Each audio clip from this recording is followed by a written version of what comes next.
अस्सलाम वालेकुम, welcome to my channel खाने के लम्हे। आज मैं आपके साथ शेयर कर रही हूँ श्रीनगर में डल झील का वीडियो, क्योंकि आज हमारा जो स्टे है वो हाउस बोट में होने वाला है।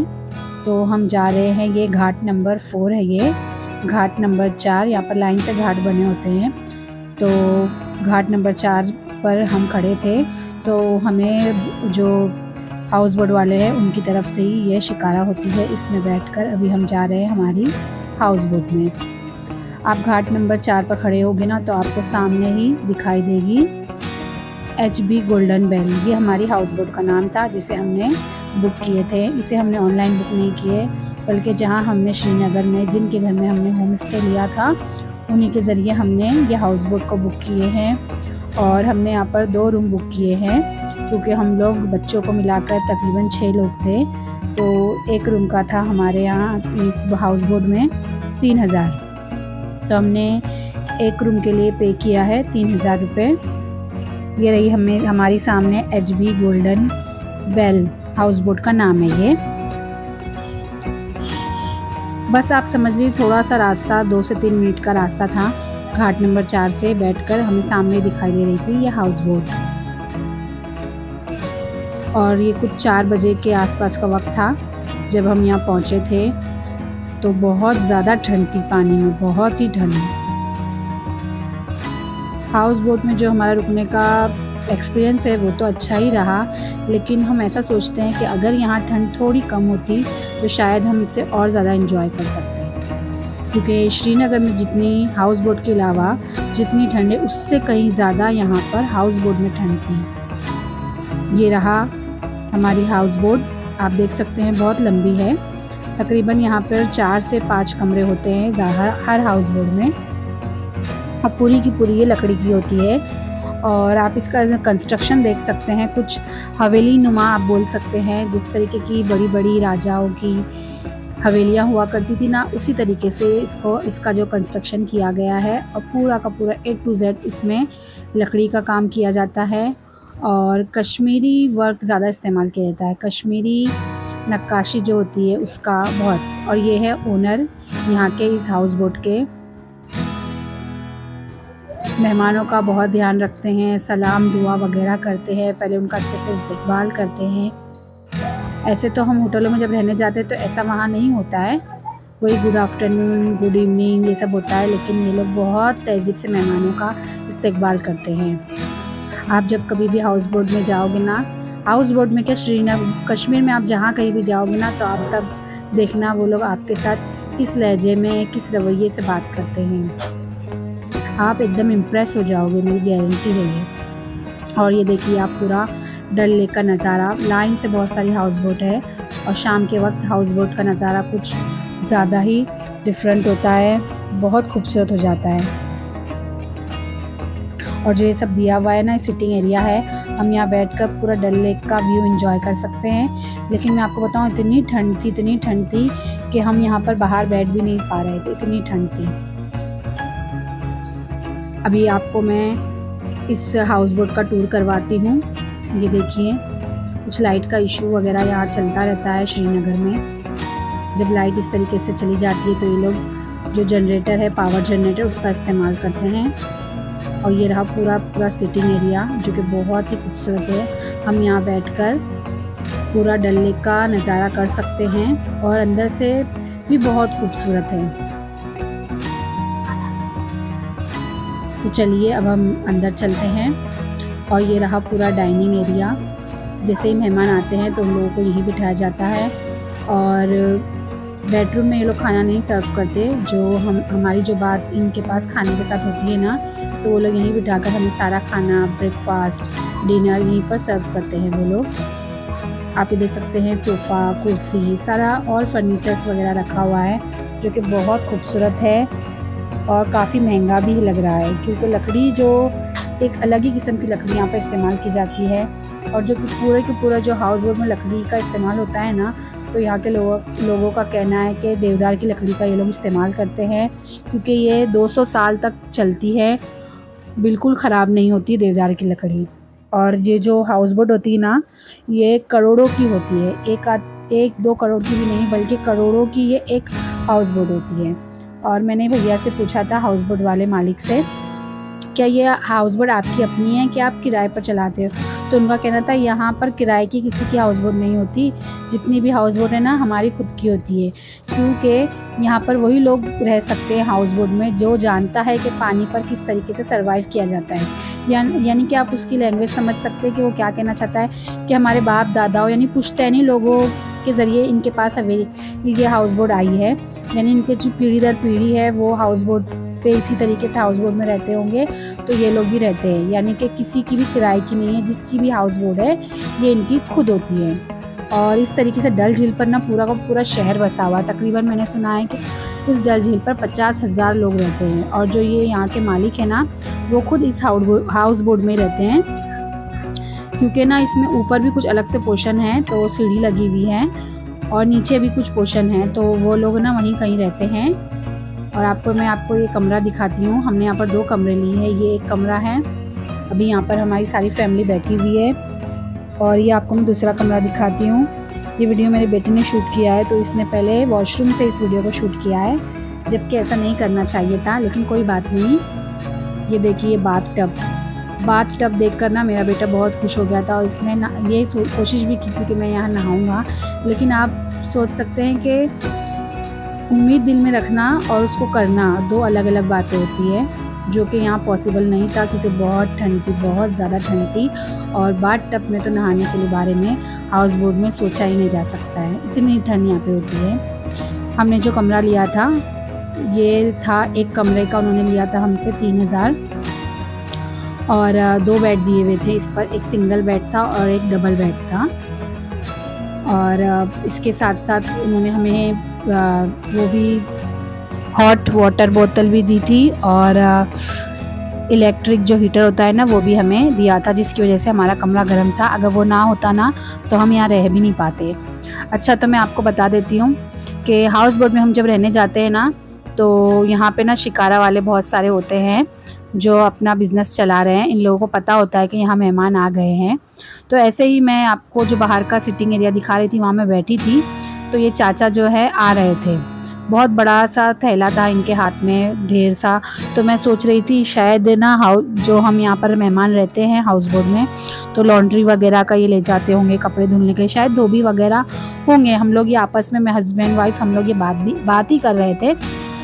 तो ये चाचा हाउस बोट में चढ़कर आ गए, और मुझे ना अपना पोटला खोलकर दिखाने लगे कि बेटी ये ले लो, शॉल लाया हूँ मैं, बहुत सस्ती शॉल है, आप ले लो, बहुत अच्छा है, हमारी दुआ लगेगी। मतलब बहुत इंसिस्ट कर रहे थे मुझे ये। तो मैंने ना इनसे एक शॉल लेने के लिए तैयार हो गई, और मैंने वो शॉल भी ख़रीद ली, क्योंकि मुझे बहुत ही रिजनेबल दाम लगा। तो मैंने सोची कि चलो मुझे भी किसी को गिफ्ट देने के लिए शॉल काम आ जाएगी, तो मैंने उनसे एक कश्मीरी शॉल ख़रीद ली। फिर उन्होंने अपने पास के सारे ड्रेस पीस भी दिखाए। तो फिर ड्रेस पीस दिखाने के बाद जो प्राइस हम बोल रहे थे, तो वो उसमें बहुत ज़्यादा हमने भाव ताव किया, तो वो तैयार भी हो गए देने के लिए, और फिर हमारी बातचीत हो गई। मतलब बहुत अच्छे चाचा थे, मतलब हर चीज़ हमसे, तो हम लोग ये सब लेने लगे। तो ना करते हुए भी आपको बता दूं, हमने यहाँ से 10-12 सूट ले लिए थे। हमने ड्रेस मटेरियल लिया, ये चाचा जो खोलकर दिखा रहे हैं, आप इसे देख भी सकते हैं, पूरा ड्रेस मटेरियल है। और यहाँ के लोग ना कुछ 5.5 मीटर का कपड़ा इस्तेमाल करते हैं। हमारे यहाँ ड्रेस मटेरियल में 4 मीटर कपड़ा आता है, लेकिन इनके यहाँ ड्रेस मटेरियल का जब हम पीस लेते हैं तो उसमें 5 मीटर आता है, क्योंकि कश्मीरी लोग ना यहाँ फ़ैरन सिलवाते हैं, फ़ैरन स्टिच करवाते हैं, तो फ़ैरन के लिए ज़्यादा कपड़ा लगता है, उस हिसाब से यहाँ पर 5 मीटर कपड़ा चलता है। तो बहुत सारे कलर थे, उन्होंने हमें दिखाए, इसमें से हमने कुछ 11-12 सूट ले लिए। हम लेना तो नहीं चाहते थे, क्योंकि ना बहुत दूर का, यहाँ कश्मीर से बम्बई जाना था हमें, मुंबई, और डायरेक्ट ट्रेन तो है नहीं, आप सभी जानते हैं अभी डायरेक्ट ट्रेन स्टार्ट हुई नहीं है। सबसे पहले हमें जाना होता है श्रीनगर रेलवे स्टेशन, फिर वहाँ से हमें जाना होता है उधमपुर से फिर हमें जाना होता है जम्मू तवी, वहाँ से हमारी ट्रेन थी जम्मू तवी से। तो हम लोग इसलिए लेने के बारे में बहुत सोच रहे थे, लेकिन जब चाचा ना जब ये आ गए, हमें बहुत इंसिस्ट करने, मतलब ऐसा नहीं कि ज़बरदस्ती कर रहे थे, लेकिन इनका व्यवहार इतना अच्छा था, इतनी अच्छे से बातचीत कर रहे थे, इतना लहजा इनका अच्छा था हमसे बात करने का ना, क्योंकि हम खुद लेने के लिए तैयार हो गए अपने दिल से। उन्होंने कोई ज़बरदस्ती तो नहीं की, लेकिन उनकी बातों की वजह से ना हम खुद लेने के लिए तैयार हो गए। बहुत सारे ड्रेस के कलर थे, बहुत अच्छे अच्छे कलर्स थे। इसमें से हमने तकरीबन 10-12 सूट ले लिए। और कश्मीरी कुर्ती भी थी, मैंने मेरे पिछले व्लॉग में आपको दिखाई हूँ। कश्मीरी कुर्ती जो है हमने पहले ही ले चुके थे एक श्रीनगर की कोई दुकान से। और जो ये चाचा हैं, अभी हम हाउस बोट में मौजूद है, वहाँ पर ही चाचा आए हैं। इनको पता होता है कि यहाँ पर मेहमान आज उतरे हैं, तो ये लोग पहुँच जाते हैं अपना जो भी कारोबार है वो करने के लिए। ऐसे यहाँ पर चलता है। सिर्फ यही चाचा ही नहीं, बहुत से लोग आते हैं। ये चाचा तो डायरेक्ट अंदर ही आ गए क्योंकि हम लेने के लिए तैयार हो गए थे। बाकी आप बाहर सिटिंग एरिया में मैंने आपको जो बाहर का दिखाई थी, अगर हम वहाँ बैठते हैं ना कुछ व्यू लेने के लिए डल झील का, तो वहाँ पर कहवा वाला आ जाता है, ज्वेलरी आर्टिफिशियल ज्वेलरी वाले आ जाते हैं, फ्रूट चाट वाले आ जाते हैं और बहुत सारी चीज़ें वाले ऐसे आ जाते हैं जो अपना अपना कारोबार वहाँ पर करते हैं। तो जिन अपनी मर्ज़ी होती है, जिन लोगों को लेना होता है, कहवा पीना होता है, फ्रूट चाट लेना होता है, लेते हैं, एंजॉय करते हैं। जिन लोगों को नहीं लेना होता है वो सीधा मना कर देते हैं। तो ऐसे ही मेरे साथ हुआ, चाचा आकर एक शॉल लेने के लिए मेरे साथ बहुत तैयार हो गए थे कि नहीं ले लो। लेकिन फिर ऐसा हो गया ना कि ना करते भी हमने इतने सारे सूट ले ही लिए। और फिर जब हम इरादा कर लेते हैं ना तो वो अपने आप पूरा ही हो जाता है। हम बस यही सोच रहे थे कि मुंबई तक इतना हैवी बैग उठाकर कैसे ले जाएंगे, क्योंकि ऑलरेडी हमारे पास बहुत सारा सामान था। तो ये तो रही शॉपिंग। अभी आपको मैं सुबह का मंज़र दिखाती हूँ। और हमने जो शॉपिंग की थी वो भी रात की थी। अब ये सुबह हो चुकी है और हमारा अभी यहाँ से निकलने का वक्त तो नहीं हुआ था, लेकिन आज हम लोग यहीं से पहलगाम जाने वाले थे।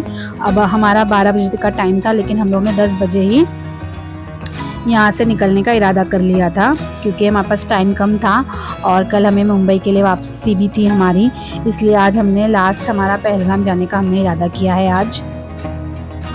तो ये रहा पूरा सुबह का 10 बजे का डल झील का नज़ारा, आप देख सकते हैं। लाइन से यहाँ पर हाउस बोट है, ये है शालीमार हाउस बोट आपको दिख रही है। उसके बाद जो है क्वीन हाउस बोट, उसके बाद जो मतलब लाइन से पूरी हाउस बोट ही है। और ना हाउस बोट का भी बहुत बड़ा इतिहास है। जैसे कि सन 1947 से पहले ना यहाँ पे बहुत सारे यूरोपीय बादशाह लोग ना बादशाह नहीं, यूरोपीय लोग, जैसे आप अंग्रेज़ कह सकते हैं, ब्रिटिश लोग, वो आते थे यहाँ पर। तो यहाँ पर आने के बाद ना इन्हें यहाँ पर कोई ज़मीन वगैरह ख़रीदने की या ज़मीन पर घर बनाने की इजाज़त नहीं होती थी। तो यहाँ का राजा मना करता था। तो उन लोगों ने क्या किया, जब ज़मीन पर उन लोगों को घर लेने की या मकान बनाने की इजाज़त नहीं मिली, तो यहाँ पर एक था नारायण दास करके कोई पंडित था, उसने हाउस बोट में इस तरीके से रहने वाला घर बनाया। लेकिन वो बहुत उस वक्त छोटे होते थे, एक आधी कमरा होता था, ज़्यादा नहीं होता था। तो जब ब्रिटिश लोगों को ज़मीन पर रहने की इजाज़त नहीं मिली, तो ख़ास उनके लिए डल झील में इस तरीके के पानी में हाउस बोट बनाने की तैयारी की गई। यहीं से सिलसिला शुरू हुआ हाउस बोट बनने का। यानी जब राजा उन लोगों को ज़मीन पर रहने के लिए जगह नहीं दे रहा था, तो उन लोगों ने तय किया जब ज़मीन पर जगह नहीं मिल रही है तो हम पानी पर रहेंगे। इस तरीके से हाउस बोट की ईजाद हुई और धीरे धीरे करते हुए ये बढ़ती गई। तो यहाँ पर हाउस बोट भी कुछ इसीलिए हाउस बोट यहाँ पर इतने खूबसूरत बने हुए हैं, जैसे 5 स्टार होटल अंग्रेज़ों के लिए वो लोग पहले तैयार करते थे ना, उसी तरीके की हाउस बोट यहाँ पर बनी हुई है। आप देख सकते हैं फ़ैन है, यहाँ पर भी फ्रिज है, झूमर है। मैं तो समझती हूँ फ़ैन और फ्रिज का तो यहाँ कोई काम ही नहीं होता होगा। इस वक्त इतनी ठंडी है ना कि आप ना नॉर्मल पानी आप पी नहीं सकते हो जब तक आप उसको गर्म ना करो। इतनी ठंडी है, बिना हीटर के आप बैठ नहीं सकते हो, चाहे दिन हो चाहे रात हो। हाउस बोट में इस नवंबर के लास्ट मंथ में इतनी ज़्यादा ठंडी है। लेकिन जो भी हो, हमें बहुत ज़्यादा दिल से ख्वाहिश थी कि जब भी हम कश्मीर जाएंगे, श्रीनगर में, हम हाउस बोट में एक दिन का स्टे ज़रूर लेंगे। तो आज हमारी वो ख्वाहिश भी पूरी हो गई है। हालांकि मेरा ये मानना है अगर ठंडी कम होती ना तो हम इसे और ज़्यादा एंजॉय कर सकते थे, जैसे कि थोड़ा बहुत बाहर घूम सकते थे, शिकारा राइड भी कर सकते थे। हमें शाम में ऑफ़र भी आया था शिकारा राइड के लिए कि आपको चलना है, हम मीना बाज़ार वगैरह दिखाएंगे। लेकिन ना ठंडी के मारे ना हमारी ना हमारे बच्चों की बिल्कुल हिम्मत नहीं थी कि हम शिकारा में जाकर मीना बाज़ार, फ्लोटिंग मार्केट वगैरह देख लें। ये यहाँ का पैसेज एरिया है। और लाइन से यहीं पर सारे कमरे बने हुए हैं। इसका आप देख लीजिए डिज़ाइन सारा का सारा लकड़ी का किया हुआ है, पूरा A to Z काम लकड़ी का है। और ये रहे हमारे इस हाउस बोट के मालिक। और देखिए यहाँ पर कमल के पत्ते, अभी तो कमल के फूल नहीं हैं, सिर्फ कमल के पत्ते नज़र आ रहे हैं। तो चलिए इस वीडियो को मैं अभी यहीं एंड करती हूँ। आप हमारी इस कश्मीर की सीरीज़ जो हमारी चल रही है उसे ज़्यादा से ज़्यादा प्यार दीजिए, लाइक कीजिए, शेयर कीजिए, सब्सक्राइब कीजिए। अभी हम मिलेंगे इंशाअल्लाह नेक्स्ट वीडियो में, तब तक के लिए अल्लाह हाफिज़।